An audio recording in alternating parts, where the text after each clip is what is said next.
اعوذ باللہ السمیع العلیم من الشیطان اللعین الرجیم بسم اللہ الرحمن الرحیم الحمد للہ الملک الحق المبین المتصاغر لعظمتہ جبابرۃ الطاغین المتخاضع لکبریائہ عطاۃ المتمردین المعترف بربوبیتہ سائر الخلق اجمعین والصلاة والسلام والتحیۃ والاکرام علی اشرف النبیین وخاتم المرسلین سیدنا و مولانا ابی القاسم محمد و اہل بیتہ الطیبین الطاہرین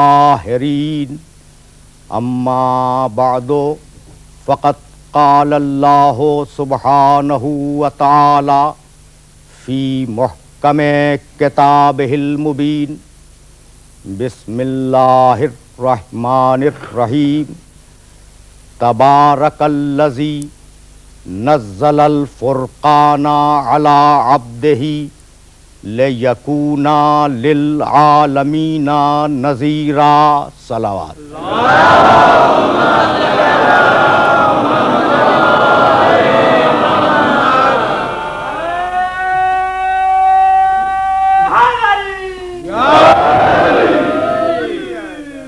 عزیزان محترم،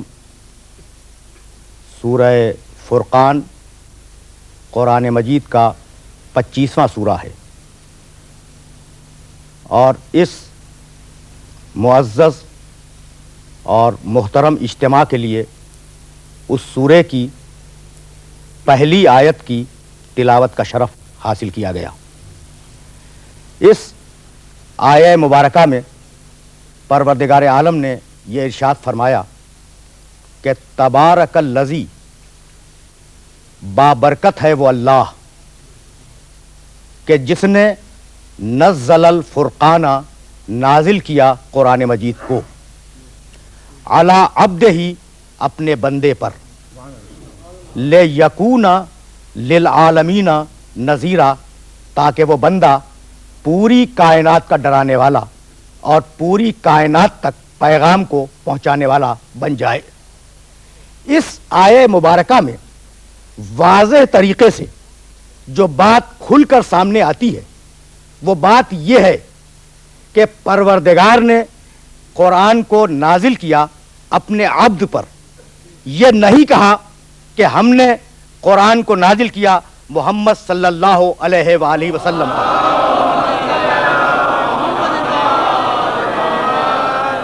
یہ نہیں کہا، یہ نہیں کہا کہ ہم نے قرآن کو نازل کیا رسول اللہ پر، یہ نہیں کہا کہ ہم نے قرآن کو نازل کیا خاتم النبیین پر، بلکہ پروردگار نے نزول قرآن کے لیے جس صفت کا انتخاب کیا وہ صفت رسالت نہیں تھی، وہ صفت ختم نبوت نہیں تھی، وہ صفت محمدیت نہیں تھی۔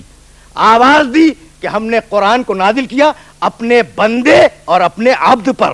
یہ ہے مقام عبدیت، یہ ہے مقام عبدیت۔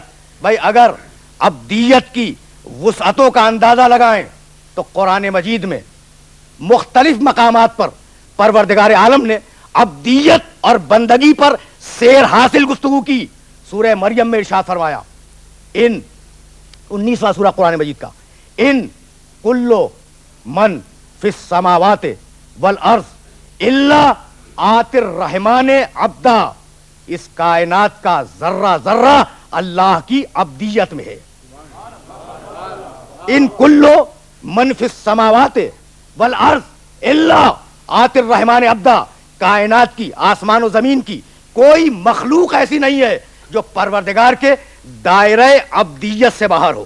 بھائی اسی بات کو ذرا سا لفظوں کی تبدیلی کے ساتھ سورہ آل عمران میں ارشاد کیا, تیسرا سورہ قرآن مجید کا, آیت کا نشان 83, وَلَهُ أَسْلَمَ مَنْ فِي السَّمَاوَاتِ وَالْأَرْضِ طَوْعًا وَكَرْهًا وَإِلَيْهِ يُرْجَعُونَ. کائنات کا ذرہ ذرہ اللہ کے دائرہ اطاعت میں ہے, کائنات کا ذرہ ذرہ اللہ کے دائرہ اسلام میں ہے, کائنات کا ذرہ ذرہ اللہ کے دائرہ عبدیت اور دائرہ بندگی میں ہے. وہ اطاعت کے ساتھ ہو یا کراہت کے ساتھ ہو, وہ الیہ یرجعون, اور ان سب کو اسی کی بارگاہ میں پلٹ کر جانا ہے. بھئی یہ ہے مقام عبدیت, یہ ہے مقام عبدیت کہ کوئی ذرہ اس کی عبدیت سے باہر نہیں ہے, کوئی مخلوق اس کی عبدیت کے دائرے سے خارج نہیں ہے. بھئی اسی بات کو سورہ اعراف میں پروردگار نے دوسرے لفظوں میں انسانوں کے سامنے واضح کیا, 7واں سورہ آیت کا نشان 54, الا لہ الخلق والامر تبارک اللہ رب العالمین. بھائی آگاہ ہو جاؤ کہ خلق کی ساری طاقتیں مخصوص ہیں اللہ کے لیے. الا لہ الخلق, آگاہ ہو جاؤ کہ خلق فقط اور فقط وہ کرتا ہے, اور آگاہ ہو جاؤ کہ امر, حکم, آرڈر, امر فقط اور فقط وہ کرتا ہے بابرکت واللہ جو عالمین کا پروردگار ہے. یعنی خالق وہ ہے, عامر وہ ہے, اس کے علاوہ کسی کو عامریت زیبا نہیں ہے.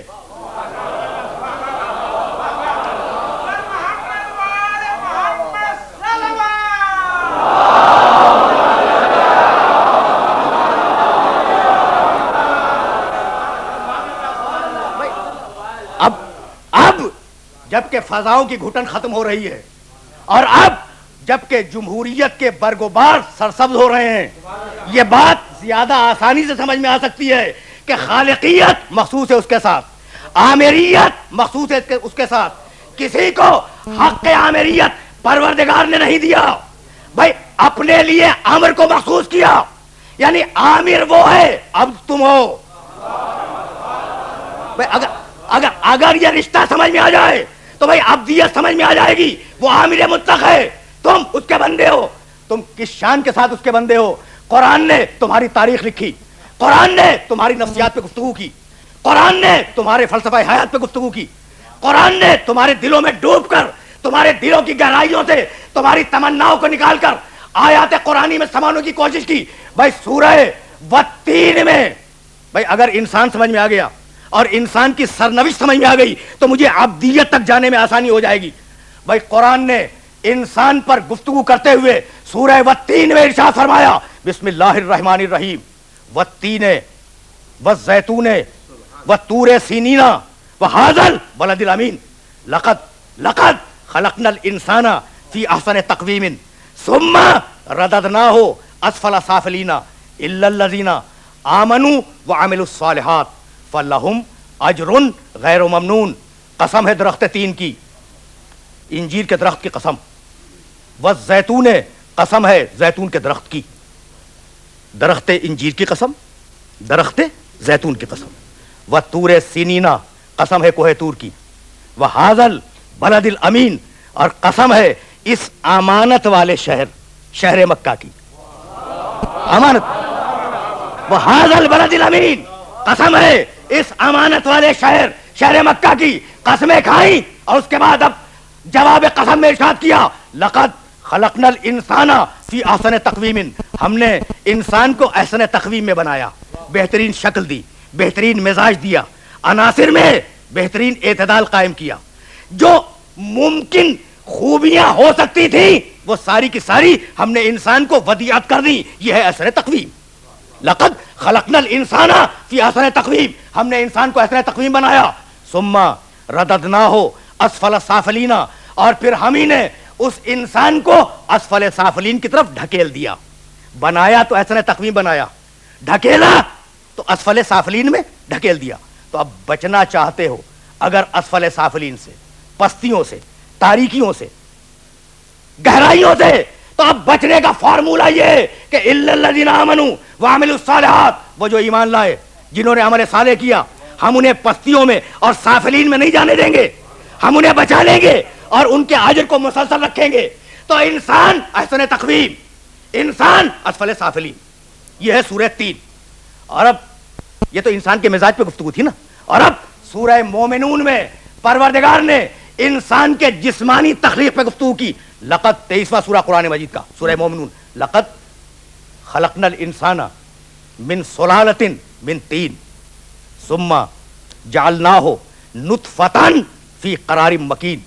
ہم نے انسان کو مٹی کے سط سے خلق کیا, ہم نے انسان کو مٹی کے جوہر سے خلق کیا, اور پھر ہم نے اسے ایک معین جگہ پر منتقل کر دیا, اور پھر اس معین جگہ پر منتقل ہونے کے بعد وہ لوتھڑا بنا, جمع ہوا خون بنا, گوشت بنا, ہڈیاں آئیں. ثم انشأناہ خلقا آخر, اور پھر ہم نے اس میں ایک نئی مخلوق پھونک دی.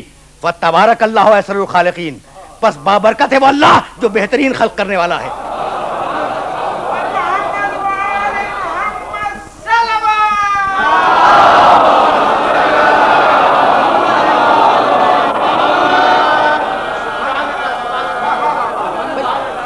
قرآن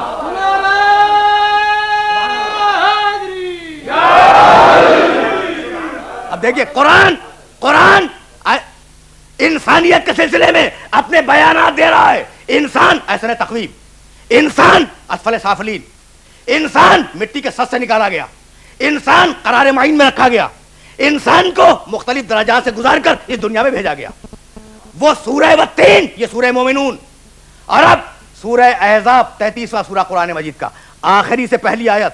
انا, بھائی انسان پہ گفتگو ہو رہی ہے اور انسان سے ابدیت تک جانا ہے. انا عرضنا الامانۃ علی السماوات والارض والجبال فابین ان یحملنها واشفقن منها فحملها الانسان انه کان ظلوما جہولا. آیت کے تیور کو ملاحظہ کریں. انا, بے پروردگار فرما رہا ہے, انا عرضنا الامانۃ, ہم نے اپنی امانت کو پیش کیا. کس کے سامنے؟ آسمانوں کے سامنے. ہم نے اپنی امانت کو پیش کیا زمین کے سامنے. ہم نے اپنی امانت کو پیش کیا پہاڑوں کے سامنے. ہم نے کہا, آسمانوں سے کہا, پروردگار کہہ رہا ہے, ہم نے آسمانوں سے کہا ہماری امانت کو قبول کرو. ہم نے زمین سے کہا ہماری امانت کو قبول کر. ہم نے پہاڑوں سے کہا ہماری امانت کو قبول کرو. فابین ان یحملنها, آسمانوں نے انکار کیا. امانت کو قبول کرنے سے آسمانوں نے انکار کیا, زمین نے انکار کیا, پہاڑوں نے انکار کیا. واشفقن منها, اور یہ کہہ کے انکار کیا کہ پروردگار ہم اس بوجھ کو اٹھا نہیں سکتے. تو اگر جمادات میں کوئی سطح شعور نہ ہوتی,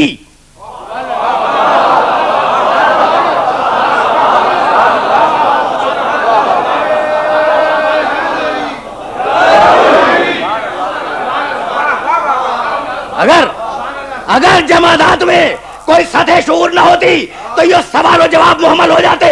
ابینا ان یحملنها واشفقن منها, انکار کیا اور یہ کہہ کے انکار کیا کہ پروردگار یہ بوجھ بہت زیادہ ہے, ہم اسے اٹھا نہیں سکتے. بھئی کس چیز کے بوجھ کو؟ امانت کے بوجھ کو اٹھانے سے انکار کیا. فحملها الانسان, انسان آگے بڑھ گیا اور اس نے اس امانت کے بوجھ کو اٹھا لیا. قرآن کہہ رہا ہے فحملها الانسان, انسان نے اس بوجھ کو اٹھا لیا. انه کان ظلوما جہولا, انسان ظالم بھی تھا, انسان جاہل بھی تھا. بھائی صاحبان فہم و فکر سے پوچھنا چاہتا ہوں کہ امانت کو اٹھانا اچھا تھا یا برا؟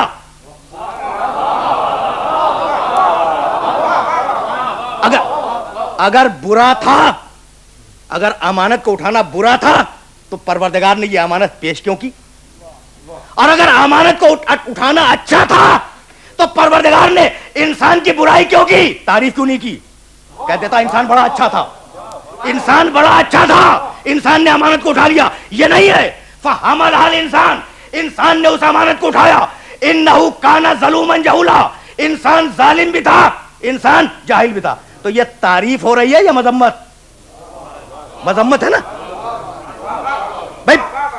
واضح لفظوں میں یہ جملہ مذمت کا جملہ ہے, لیکن خدا کی قسم وہ قرآن ہی کیا جو اپنے ہی دامن میں جواب نہ رکھے.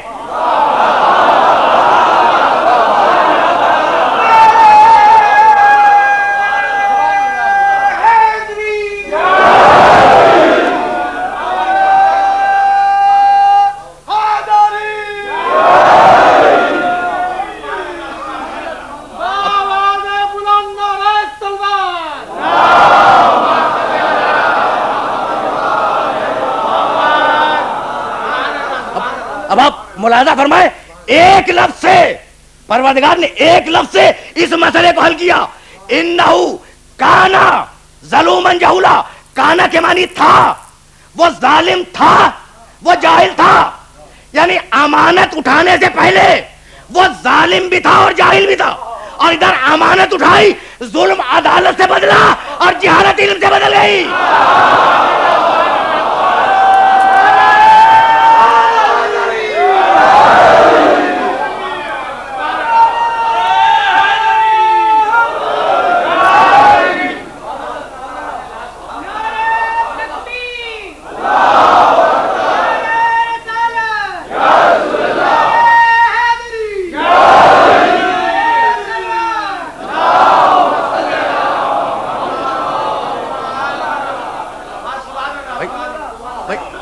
آہستہ آہستہ سلسلہ فکر آگے بڑھ رہا ہے.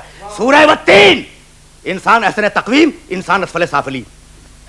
سورہ مومنون انسان کو ہم نے قرار معین میں رکھا, ہم نے ایک پروسیس کے ساتھ انسان کو دنیا میں بھیجا. سورہ احزاب انسان ظالم, انسان جاہل. اور اب انسان کا انجام سورہ والعصر, بسم اللہ الرحمن الرحیم, والعصر ان الانسان لفی خسر الا الذین آمنوا وعملوا الصالحات والتواصوا بالحق والتواصوا بالصبر. قسم ہے ڈوبتے ہوئے سورج کی, قسم ہے گزرتے ہوئے وقت کی, قسم ہے انسان کی ڈھلتی ہوئی عمر کی. والعصر قسم ہے انسان کی ڈھلتی ہوئی عمر کی, قسم ہے اس گزرتے ہوئے زمانے کی جو غیر محسوس طریقے سے پوری کائنات پہ گزر رہا ہے نا. ان الانسان لفی خسر, پوری انسانیت خسارے میں ہے, پوری انسانیت گھاٹے میں ہے, ایک ایک انسان گھاٹے میں ہے, یعنی سب گھاٹے میں ہے نا. الا الذین آمنوا, مگر وہ جو کہ ایمان لائے, جنہوں نے عمل صالح کیا, جنہوں نے حق کا اعلان کیا, جنہوں نے صبر کا اعلان کیا, انہیں ہم خسارے سے بچا لیں گے. تو سورہ والعصر انسان خسارے میں, انسان احسن تقویم, انسان اسفل سافلین, انسان ظلوم, انسان جہول, انسان خسارے میں. 5 لفظیں آ گئی ہیں آپ کے پاس. اور اب سورہ حلطہ میں آواز دی, بسم اللہ الرحمن الرحیم. حلطہ علی الانسان حین من الدہر لم یکن شیئا مذکورا انا خلقنا الانسان من نطفۃ امشاج نبتلیہ فجعلناہ سمیعا بصیرا. انسانیت پر بھائی انسانوں سنو, حلطہ علی الانسان حین من الدہر, انسانیت پر ایک زمانہ ایسا بھی گزرا ہے کہ لم یکن شیئا مذکورا, کوئی انسان قابل ذکر نہیں تھا, ذکر کرنے کے قابل نہیں تھا. انا, اب ناس یہ ربوبیت کا ناز ہے, یہ خدائی کا ناز ہے. انا خلقنا الانسان من نطفۃ امشاج, پھر ہم نے انسان کو ملے ہوئے پانی سے خلق کیا, آب مخلوق سے خلق کیا. کیوں؟ نبتلی, ہم چاہتے تھے کہ اس کا امتحان لیں. فجعلناہ سمیعا بصیرا, تو ہم نے انسان کو سمیع بنایا, انسان کو بصیر بنایا. سمیع کے معنی سننے والا, بصیر کے معنی دیکھنے والا. انسان سمیع, انسان بصیر. اب میرے سامنے ارباب فہم تشریف فرمائیں. بھائی قرآن نے کتنی لفظیں انسان کے لیے دی؟ میں نے چھوڑ دی بہت سی لفظیں. بھائی انسان احسن تقویم, انسان اسفل سافلین, انسان ظلوم, انسان جہول, انسان سمیع, انسان بصیر, انسان خسارے میں. اتنی قسمیں آپ کے سامنے آ گئی. بھائی یہ انسانوں کی قسمیں ہیں جو پروردگار بتلا رہا ہے کہ تمہارا انسان, بھائی توجہ رہے, تمہارا انسان ظالم بھی ہے, جاہل بھی ہے, اسفل سافلین بھی ہے, احسن تقویم بھی ہے, سمیع بھی ہے, بصیر بھی ہے, خسارے میں بھی ہے. تو جب قرآن میں خود انسان کی اتنی قسمیں ہیں تو تم جو کہہ رہے ہو کہ رسول ہم جیسا انسان, تو کس جیسا انسان؟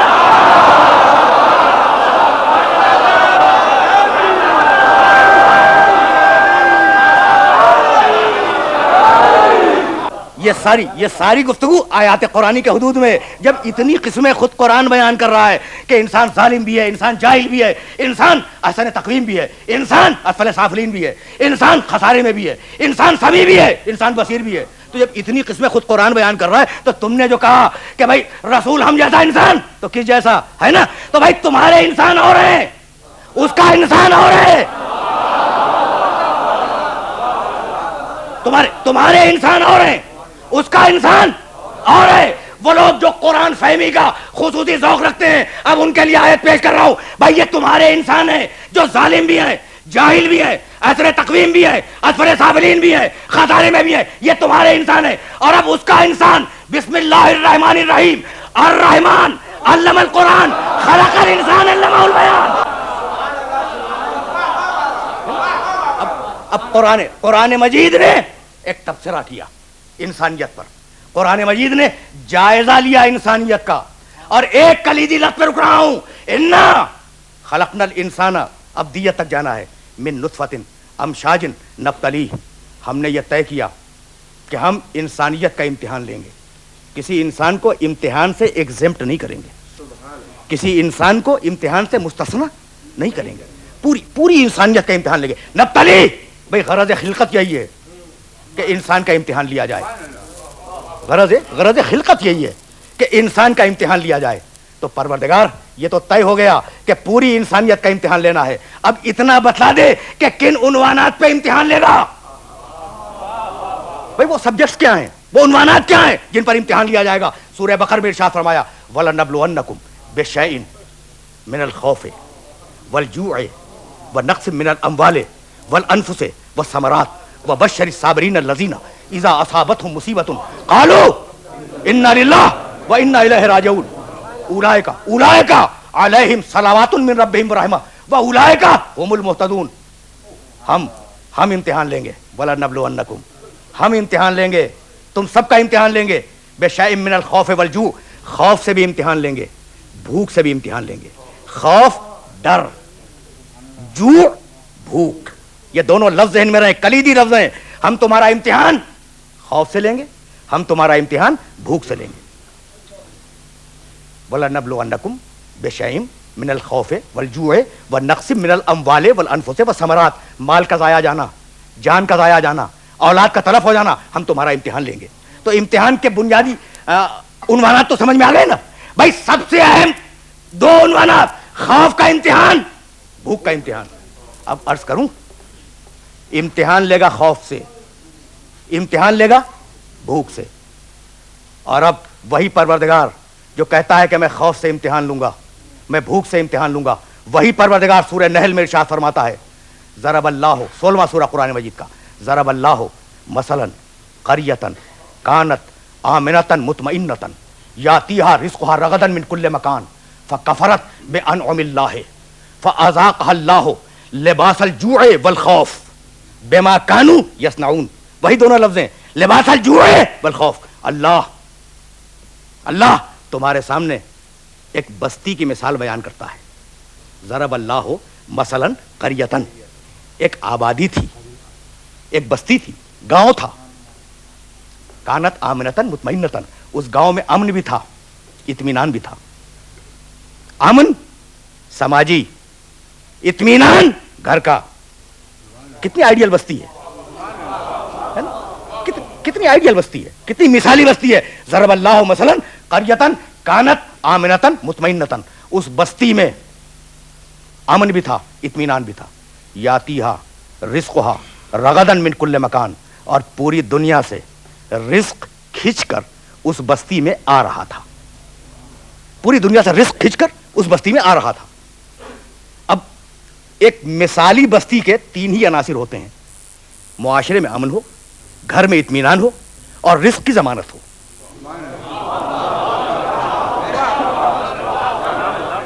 رزق کی ضمانت ہو, اور یہ تینوں چیزیں اس بستی میں موجود تھیں. اور اب پروردگار نے کہا فکفرت بانعم اللہ, اس بستی کے رہنے والوں نے اللہ کی نعمتوں کا انکار کیا, اللہ کی نعمتوں کو ٹھکرا دیا, کفران نعمت کیا. فاذاقہ اللہ لباس الجوع والخوف, تو اللہ نے ان پر 2 عذاب نازل کیے, بھوک کا عذاب اور خوف کا عذاب. بما کانوا یصنعون, اور یہ عذاب ابتداء نہیں تھے, ان کے کرتوت کا نتیجہ تھے. تو آپ نے توجہ فرمائی, آپ نے توجہ فرمائی. بھائی امتحان لیتا ہے تو خوف اور بھوک کے ذریعے, عذاب نازل کرتا ہے تو خوف کا اور بھوک کا عذاب. اب کیسے پتا چلے کہ کہاں پر امتحان ہے اور کہاں پر عذاب ہے؟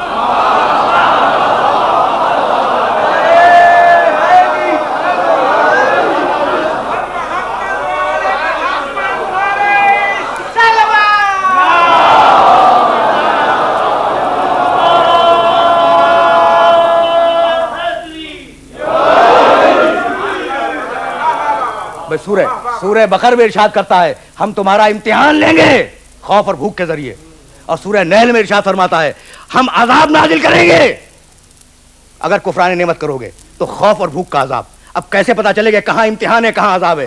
تو بات تو خود بتلا دی نا کہ جہاں اطاعت کے ساتھ خوف آ جائے وہاں امتحان ہے، اور جہاں کفران نعمت کے ساتھ آئے وہاں عذاب ہے۔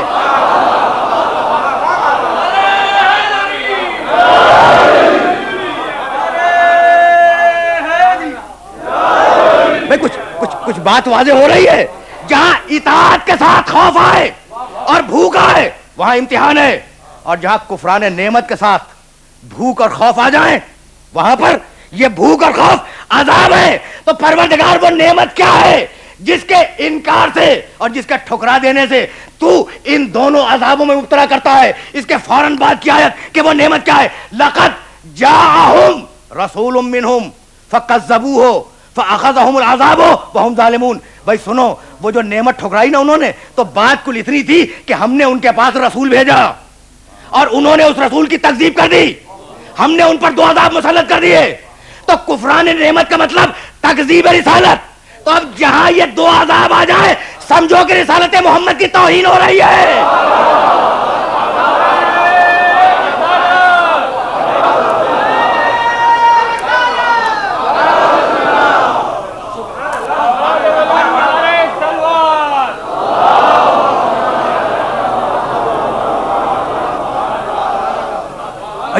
عجیب مرحلہ فکر ہے۔ عذاب آئے خوف کے ذریعے بھوک کے ذریعے، امتحان لیا جائے خوف کے ذریعے بھوک کے ذریعے۔ تو پروردگار اگر عذاب آ جائے، خوف کا عذاب، بھائی دنیا کے 2 ہی بڑے بین الاقوامی مسئلے ہیں، اور آپ مجھ سے بہتر جانتے ہیں دنیا کے 2 ہی بڑے بین الاقوامی مسئلے۔ پہلا مسئلہ بھوک کا مسئلہ۔ دنیا گھبرائی ہوئی ہے کہ جس تناسب کے ساتھ انسانی آبادی میں اضافہ ہو رہا ہے اس تناسب کے ساتھ وسائل رزق میں اضافہ نہیں ہو رہا ہے۔ بہت سے ایسے بر اعظم ہیں جہاں قحط کے آثار نمایاں ہیں، اور نگاہیں انسانیت کی مستقبل کے پردوں کو چیر کے دیکھ رہی ہیں کہ مختلف علاقوں میں قحط کے آثار ہویدہ ہو رہے ہیں، ہے نا؟ بین الاقوامی مسئلہ ہے بھوک کا مسئلہ، بین الاقوامی مسئلہ ہے قحط کا مسئلہ، کسی ایک علاقے کا نہیں، بین الاقوامی۔ اور دوسرا مسئلہ جو بین الاقوامی ہے وہ ہے خوف کا مسئلہ، پڑوسی کو پڑوسی سے خوف، ایک ملک کو دوسرے ملک سے خوف، ایک بڑی طاقت کو دوسری بڑی طاقت سے خوف، پوری انسانیت کو خوف کہ زمین کی رگوں سے کھینچی ہوئی بھیانک توانائی کسی دن پوری انسانیت کو ہلاک نہ کر دے۔ تو پوری انسانیت، بھائی توجہ رہے، پوری انسانیت آج 2 عذابوں میں مبتلا ہے۔ بھائی خوف کا عذاب پوری انسانیت پہ ہے، بھوک کا عذاب پوری انسانیت پہ ہے۔ تو اب پروردگار کوئی ایسا طریقہ بتلا دے کہ ہم ان دونوں عذابوں سے نجات حاصل کر لیں۔ سورہ قریش میں آواز دی، بسم اللہ الرحمن الرحیم، لإیلاف قریش ایلافہم رحلۃ الشتاء والصیف فلیعبدوا رب ھذا البیت الذی اطعمہم من جوع وآمنہم من خوف۔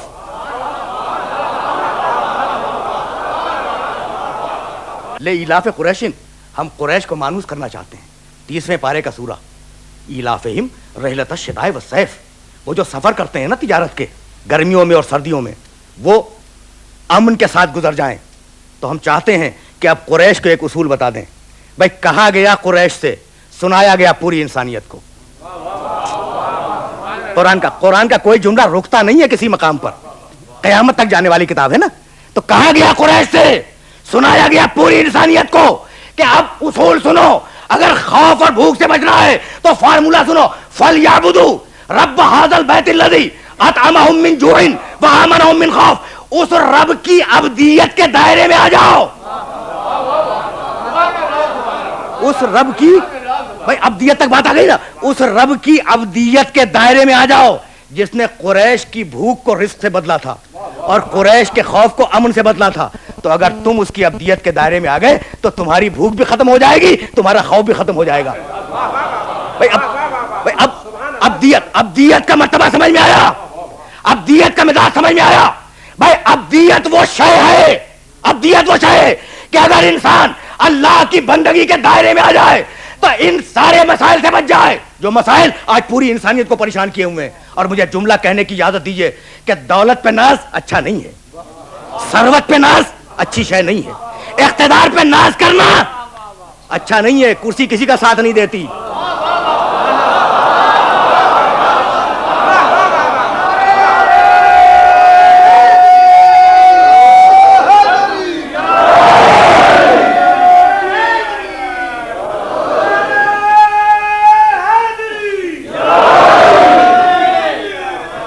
اب میں کیسے عرض کروں کہ بھائی کرسی بھی مخصوص ہے اس کے لیے. آیت الکرسی میں کہا وسع کرسیہ السماوات والارض، اس کی کرسی آسمان و زمین کو گھیرے ہوئے ہے. تو اقتدار پہ ناز اور گھمنڈ کرنا اچھی شے نہیں ہے، دولت پہ گھمنڈ کرنا اچھا نہیں ہے، کثرت اولاد پہ گھمنڈ کرنا اچھا نہیں ہے. لیکن اگر کوئی ابدیت پہ ناز کرے، اگر کوئی اپنی بندگی پہ ناز کرے، تو قرآن قیامت تک کے لیے اسے اپنے صفات کے دامن میں مخصوص کر لیتا ہے اور محفوظ کر لیتا ہے.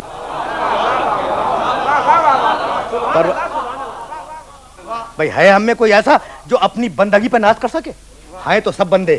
ان کلو من فی السماوات والارض الا آتی الرحمن عبدا. بھائی کائنات کا ذرہ ذرہ اس رحمان کی اور اس اللہ کی عبدیت میں ہے. ہم سب عبد ہیں، ہم سب عبد ہیں. وہ ہمارا معبود ہے. لیکن اللہ سے تو پوچھو کہ وہ کسے اپنا عبد کہتا ہے. ہے تو سب، وہ مومن ہو، وہ کافر ہو، وہ مشرک ہو، وہ کچھ بھی ہو، ہے اللہ کا بندہ. لیکن یہ تو معلوم کرو نا کہ اللہ کسے اپنا بندہ کہتا ہے، اپنا عبد اللہ کسے کہتا ہے. سلام علی ابراہیم، سلام ہو ابراہیم پر. کذالک نجزی المحسنین، سورہ صافات 37واں سورہ قرآن مجید کا. ہم احسان کرنے والوں کو بہترین جزا عطا کریں گے. انہ من عبادنا المومنین، یہ ابراہیم ہمارا مومن بندہ تھا، ہمارا بندہ. سلام ہمارا مومن بندہ تھا. نوٹ کریں اس جملے کو قرآن مجید کے. سلام علی موسیٰ و ہارون انہما من عبادنا المومنین انا کذالک نجزی المحسنین. سلام ہو موسیٰ پر، سلام ہو ہارون پر. ہم احسان کرنے والوں کو جزا دیں گے. یہ موسیٰ اور ہارون دونوں ہمارے مومن بندے تھے. مومن بندے، ہمارے بندے. توجہ مبذول ہے نا. سورہ بنی اسرائیل میں آواز دی نوح علیہ السلام کے لیے، انہو کان عبدا شکورا، وہ ہمارا شکر گزار بندہ تھا. اور اسی سورہ صافات میں 37ویں سورہ میں کہا سلام علی نوح فی العالمین، سلام ہو نوح پر عالمین میں. کیوں؟ وہ ہمارا مومن بندہ تھا. تو سلام رسالت کو نہیں ہو رہا ہے، سلام عبدیت کو ہو رہا ہے.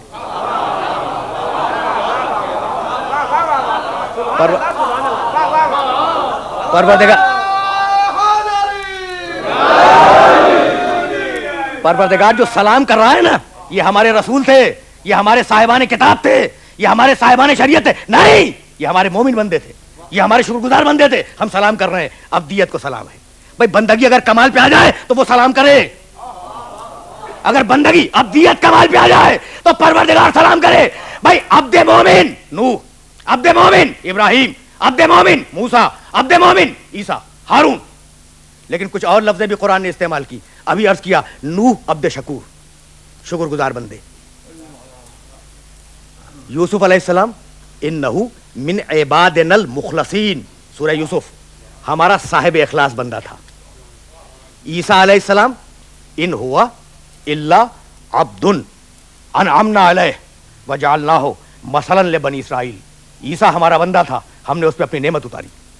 عیسیٰ عبد منعم. اب لفظیں آ رہی ہیں، عبد مومن، عبد شکور، عبد مخلص، عبد منعم. اب تنہا بندہ نہیں، مومن بندہ، شاکر بندہ، صاحب اخلاص بندہ. لفظیں آ رہی ہیں نا، صاحب ایمان بندہ. اور تیسرے سورے میں ارشاد فرمایا نعم العبد، حضرت سلیمان کے لیے، نعم العبد انہو اواب. سلیمان کتنا اچھا بندہ تھا، اواب تھا، ہماری بارگاہ میں بار بار آنے والا تھا. اواب کے معنی بار بار بارگاہ خداوندی میں پلٹ کر جانے والا. تو سلیمان عبد اواب. اب عرض کروں بھائی یہی وہ منزل ہے جہاں میں اپنی گفتگو کو روکنا چاہ رہا ہوں. کوئی نبی عبد مومن، کوئی عبد شکور، کوئی عبد مخلص، کوئی عبد منعم، کوئی عبد اواب. تنہا بندہ نہیں، مومن بندہ، شکر گزار بندہ، ایمان رکھنے والا بندہ، اخلاص رکھنے والا بندہ، اللہ کی بارگاہ میں بار بار پلٹ کے جانے والا بندہ، نعمت پانے والا بندہ. اکیلا بندہ تو نہیں کہا نا, لیکن جب اپنے حبیب کا تذکرہ کیا,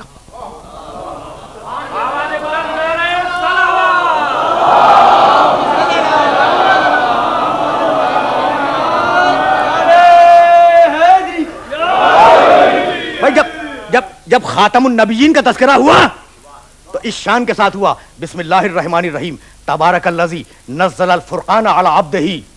اللہ نے قرآن کو نازل کیا اپنے بندے پر. مومن نہیں, شکور نہیں, مخلص نہیں, کوئی لفظ نہیں لگایا. اللہ نے قرآن کو نازل کیا علی عبدہ, اپنے بندے پر. اور جب چیلنج کیا کافروں کو کہ قرآن کا جواب لاؤ, تو کہا ان کنتم فی ریب مما نزلنا علی عبدنا, اگر تمہیں شبہ ہے کہ یہ کتاب جو ہم اپنے بندے پہ نازل کر رہے ہیں یہ ہماری نہیں ہے, جواب لاؤ. فاتو بے سورۃ میں اس لیے ایک سورہ بنا کے لے آؤ ہمارے بندے پر جو کتاب نازل ہوئی. مومن بندہ, مخلص بندہ, صاحب نعمت بندہ نہیں نا, صرف بندہ. معراج میں بلایا سبحان الذی اسری بعبدہ لیلا, بابرکت ہے وہ اللہ جو لے گیا اپنے بندے کو, عبد شکور نہیں, عبد مومن نہیں, اپنے عبد کو لے گیا, اپنے بندے کو لے گیا رات کے وقت. اور جب اس بندے پہ وحی کی تو کیا مومن بندے پہ وحی کی؟ نہیں. فاوحا الی عبدہ ما اوحا, اس نے وحی کی اپنے بندے پر جو کچھ بھی وحی کی. بھائی یہ تو قرآن کی آیتیں تھیں, اور وہ تشہد کی منزل اشہد ان محمدن عبدہ و رسولہ.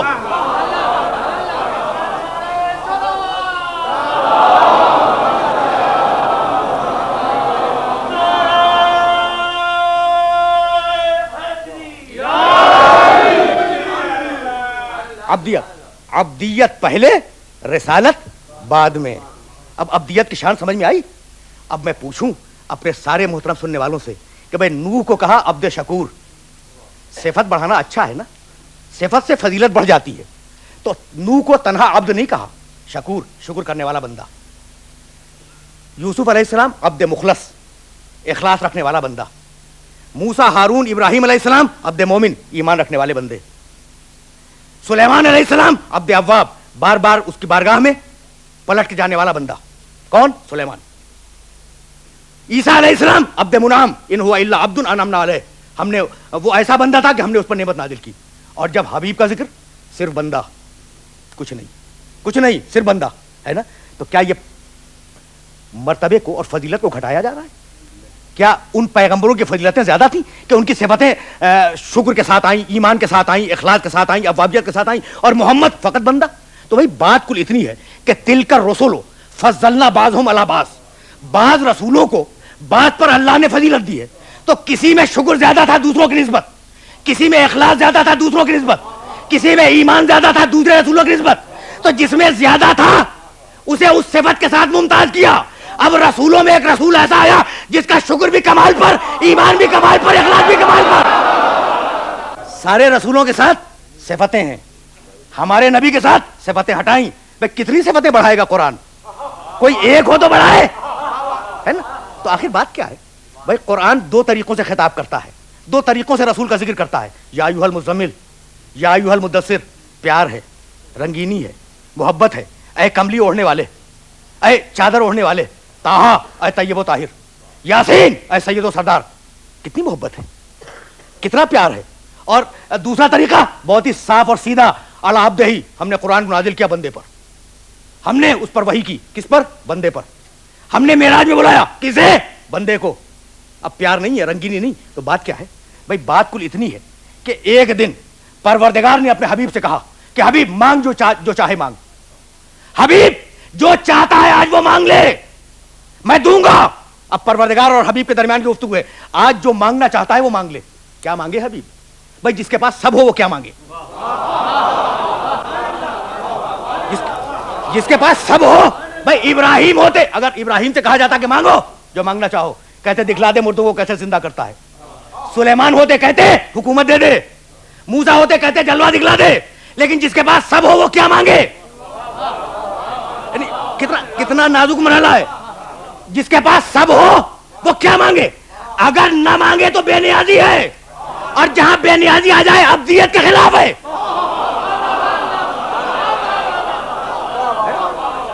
اگر نہ مانگے تو بے نیازی ہے, اور بے نیازی ابدیت کے خلاف ہے, اس لیے مانگنا بھی ہے اور سب کچھ ہے بھی. تو اب ایک مرتبہ آواز دی پیغمبر نے, الہی ذکرنی یومن بعبدک, پروردگار بس اتنی تمنا رہ گئی ہے کہ ایک دن اپنا بندہ کہہ کے پکار لے. بس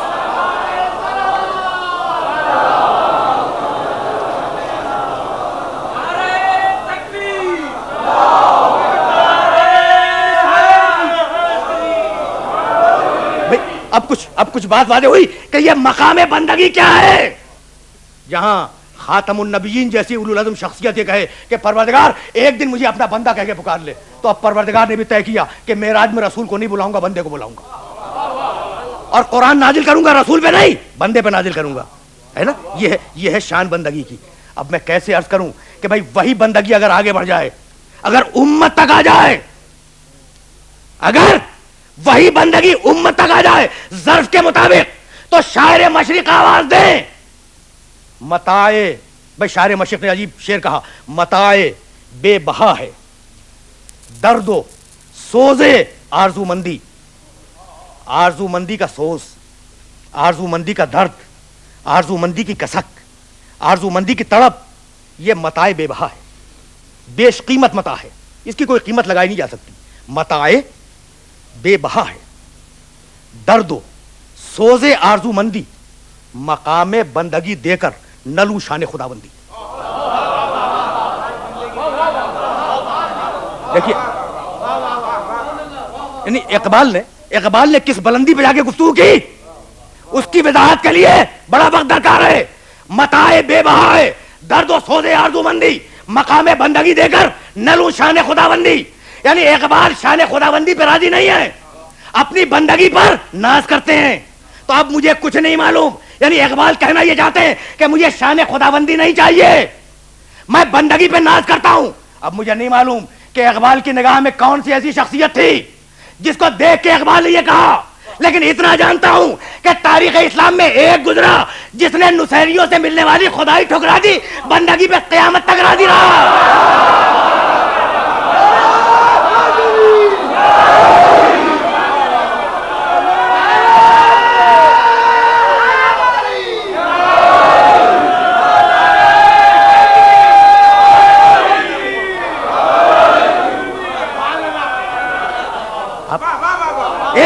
ایک گزرا جسے نصیریوں نے خدائی دینی چاہیے, کہا چلے جاؤ, اور بے اختیار آواز دی, کفا بھی فخرن.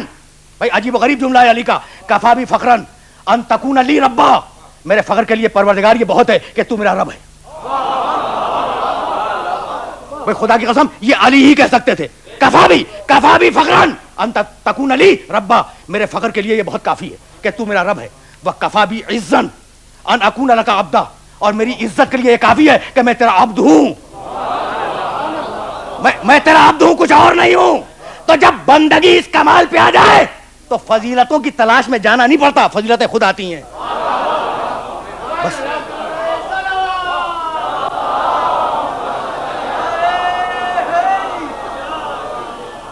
عزیزان محترم, فضائل کے قرآن میں 4 معیار, علم, تقوی, ایمان, جہاد. اگر ایک بھی کسی میں آ جائے وہ صاحب فضیلت ہے, اور اگر چاروں جمع ہو جائیں, اگر چاروں ایک مقام پہ جمع ہو جائیں تو اس کی حد فضیلت کیا ہوگی. بھائی جس نے علم کو معیار فضیلت بنایا اس نے آواز دی انا مدینۃ العلم وعلی بابها. جس نے تقوی کو معیار فضیلت بنایا اس نے ارشاد فرمایا علی امام المتقین. علم, تقوی. جس نے ایمان کو معیار فضیلت بنایا اس نے خندق کے میدان میں کہا برز الایمان کلہ, یہ کل ایمان ہے. اور جس نے مجاہد کو فضیلت دی, جس رسول نے جہاد کو باعث فضیلت بیان کیا کہ قرآن مجاہد کی فضیلت بیان کرتا ہے, اسی رسول نے خیبر کے میدان میں کہا لأعطین الرایۃ غدا رجلا کرارا یحبہ اللہ والرسول ویحب اللہ والرسول لا یرجع حتی یفتح اللہ بین یدیہ.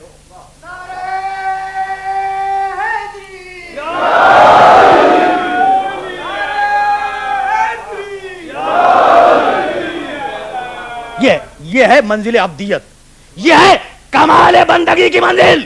گفتگو آخری مرحلوں میں داخل ہوئی, بھائی یہ ابدیت کی منزل ہے, یہ کمال بندگی کی منزل ہے, یہ کمال اخلاص کی منزل ہے, یہ کمال شکر کی منزل ہے. دائرے ابدیت میں آ جاؤ, دنیا کے مسائل سے نجات پا جاؤ گے, دنیا کی پریشانیوں سے نجات پا جاؤ گے. اور ہمیشہ اس اصول کو یاد رکھو, ہمیشہ اس اصول کو یاد رکھو کہ 5 چیزوں کا احترام کرنا ہے. دین کا احترام کرو, عقل کا احترام کرو, جان کا احترام کرو, مال کا احترام کرو, اور عزت کا احترام کرو. تقریر ختم ہوئی. یہ اصول بدلے نہیں. یہ جو میں عرض کر رہا ہوں نا, شریعت آدم سے لے کر شریعت خاتم تک یہ اصول نہیں بدلے. احترام دین کرو, اگر دین پہ حملہ کیا مجرم ہو. احترام عقل کرو, اگر عقل پہ حملہ کر لیا کوئی نشہ, مجرم ہو, مجرم ہو. دین کا احترام کرو, عقل کا احترام کرو, جان کا احترام کرو. اگر بے مصرف جان لے لی مجرم ہو. مال کا احترام کرو, مال چھین لیا مجرم ہو. عزت کا احترام کرو, کسی کی توہین کر دی مجرم ہو. یعنی اگر کوئی حج نہ کرے تو وہ شریعت محمد کا مجرم ہے, اور اگر کوئی قتل کر دے وہ 5 شریعتوں کا مجرم ہے.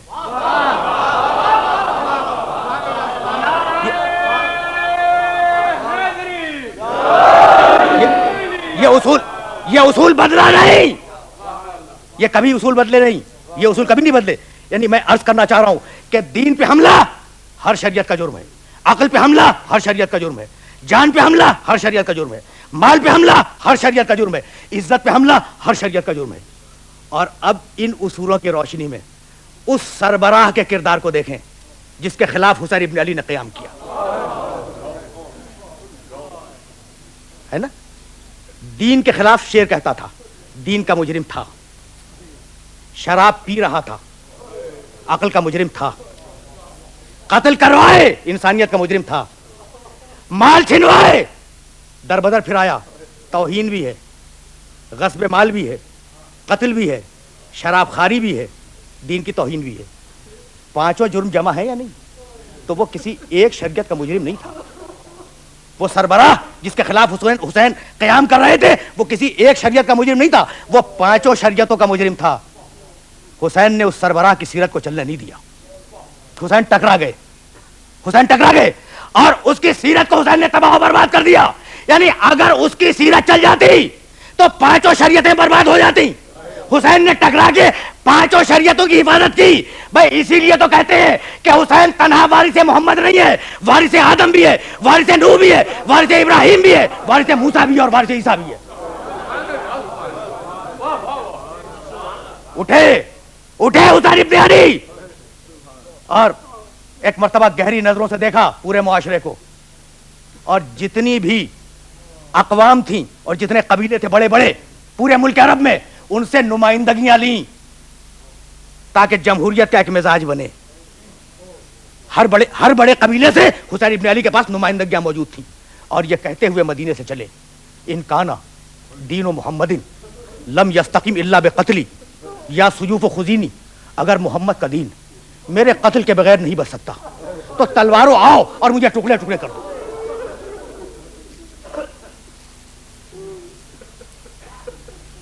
اٹھائیس رجب کو حسین ابن علی نے مدینہ چھوڑا. 3 شعبان کو وارد مکہ ہوئے. 8 ذی الحجہ کو حسین ابن علی نے حج کو عمرے سے بدلا اور مکے سے روانہ ہوئے. 2 محرم کو کربلا کی سرزمین پہ وارد ہوئے. 4 محرم کو فرات کے کنارے سے خیمے ہٹائے گئے. 6 محرم کو حسین کے چھوٹے سے لشکر کو اور حسین کے خاندان کو ایک بڑے سے لشکر نے آگے گھیر لیا. 7ویں محرم آئی اور اب حسین کے بچے ہیں اور التش کی آوازیں ہیں.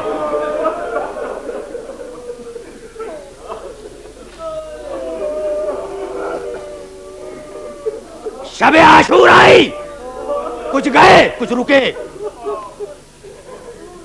اور اب عاشور کا وہ وقت آیا جب رسول کا نواسا اکیلا کھڑا تھا اور کربلا کے میدان میں آواز دے رہا تھا, حل من ناصر ینصرنا.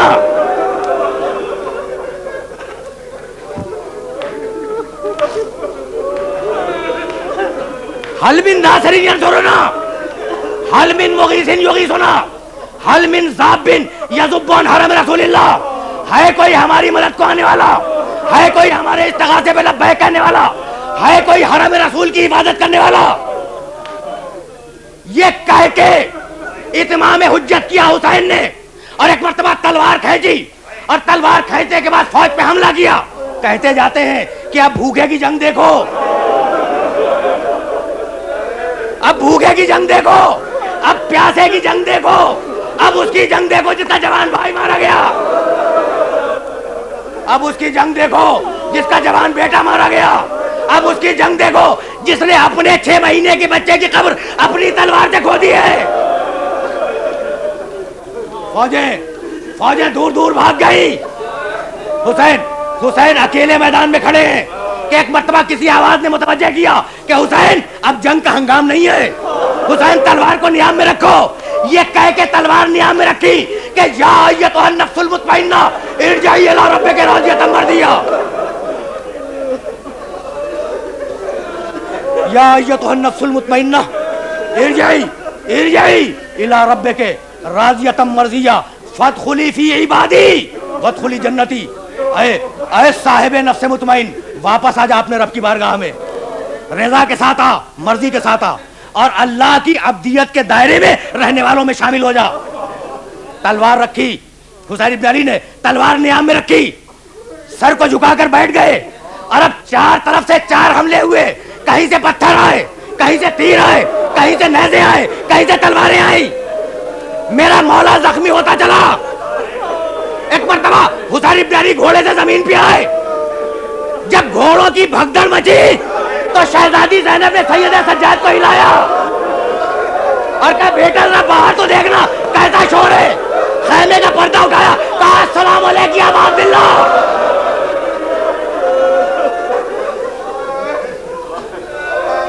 اجرکم اللہ۔ خیمے جلے، سیدانیوں کے سر سے چادریں چھنی، اہل حرم سر برہنہ ہوئے، بیویاں خیموں سے باہر آ گئی۔ راوی بیان کرتا ہے کہ ایک مرتبہ سردار لشکر نے حکم دیا کہ اب سوار گھوڑوں کی نال بندی کریں، لاشوں کو پامال کیا جائے گا۔ گھوڑوں کی نال بندی ہوئی۔ ایک مرتبہ حر کا قبیلہ آگے آیا، کہا یہ ہمارا سردار لشکر تھا، کہا لاشے کو لے جاؤ۔ کسی دوسرے قبیلے والے آئے، اپنا لاشا مانگا، کہا لے جاؤ۔ لاشیں اٹھتے رہے اور آخری منزل پر تنہا فاطمہ کے لال کا لاشا تھا۔ گھوڑے دوڑ رہے تھے اور ایک بی بی مدینے کا رخ کر کے کہہ رہی تھی کہ باجدہ ہو صلی علیہ ملک السما۔ نانا آپ جب دنیا سے گئے تھے تو آپ کی جنازے کی نماز فرشتوں نے پڑھی تھی، اور نانا یہ آپ کے نواسے کا لاشا ہے جو ریگے گھر میں کربلا پر تڑپ رہا ہے اور کوئی اس کے پاس آنے والا نہیں ہے۔ پامالی ہوئی اور اب کربلا کے بن میں سورج ڈوبا، جسے اصطلاح میں شام غریبہ کہتے ہیں۔ بھئی آخری جملے، شام غریبہ آئی۔ یہ فقط غریبوں کی شام نہیں ہے، یہ یتیموں کی شام ہے، بیواؤں کی شام ہے، بے کسوں کی شام ہے، لاوارثوں کی شام ہے، یہ غربت زدہ قافلے کی شام ہے، یہ اس قافلے کی شام ہے جو 28 رجب کو مدینے سے چلا تھا۔ بیبیاں جلے ہوئے خیموں میں بیٹھی ہیں۔ ایک مرتبہ پانی آیا، شہزادی زینب نے پانی بھرا ایک کوزے میں، کوزہ آپ کو ہاتھوں میں لینے کے بعد وہ چھوٹی بچی جو تماچے کھا کے سو چکی تھی اسے جگایا، کہا اٹھو بیٹی سکینہ، پانی آ گیا۔